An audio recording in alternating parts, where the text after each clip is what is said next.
Polrestabes Palembang akan memperketat keamanan di Kecamatan Ilir Timur 1 dan 2 yang sering terjadi tawuran dengan peristiwa terakhir dimasukkannya satu minibus ke sungai oleh warga dan belakangan diketahui mobil tersebut menghindari tawuran yang terjadi di kawasan tersebut. Kapolrestabes Palembang memastikan secepatnya akan membuat pos pengamanan yang dijaga anggota polisi selain meningkatkan razia senjata tajam. Polisi akan melibatkan tokoh agama, masyarakat, dan perangkat kecamatan untuk menindak warga yang masih terlibat tawuran. Sebelumnya kawasan tersebut sering terjadi tawuran yang dilakukan dua kelompok remaja.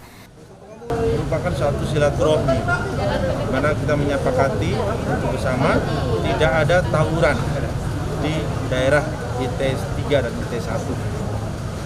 Jadi inilah bentuk daripada persuasif kita untuk mengajak pada semua masyarakat bersatu untuk tidak ada tawuran di antara kelompok masyarakat.